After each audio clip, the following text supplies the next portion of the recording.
جسے ہم نعمتیں سمجھتے ہیں ان میں سے کوئی شے نعمت نہیں ہے جب تک کہ نعمت ہدایت ساتھ نہ ہو۔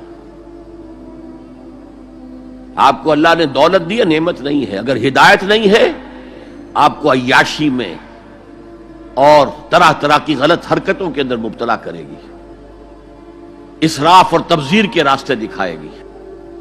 تو یہ دولت نعمت تو نہ ہوئی، زحمت ہوئی، رحمت تو نہ ہوئی۔ اگر اللہ نے آپ کو صحت دی ہے اور ہدایت نہیں دی ہے، آپ غلط کاموں میں اپنی اس جسمانی قوت اور صلاحیت کو صرف کریں گے۔ صحت نعمت نہیں ہے اگر ہدایت نہ ہو، دولت نعمت نہیں ہے اگر ہدایت نہ ہو، اولاد نعمت نہیں ہے اگر ہدایت نہ ہو۔ اس کے لیے تو مسئول ہو جائیں گے آپ اللہ کے ہاں۔ آپ نے اپنی اولاد کو کیا تربیت دی تھی؟ نعمت ہدایت، ہدایت ہے وہ شے، اس کے ساتھ جڑ کر جو چیز آئے وہ نعمت ہے، اس کے بغیر کوئی نعمت نہیں۔ اور الہدا قرآن حکیم ہے، تو عظیم ترین نعمت قرآن ہے، خیر اعظم قرآن ہے۔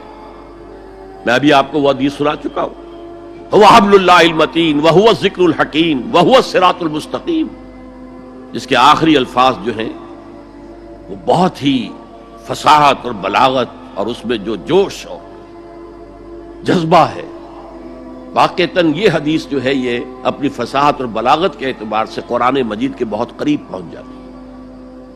من قال به صدقہ، من عمل به اجرا، ومن حکم به عدلا،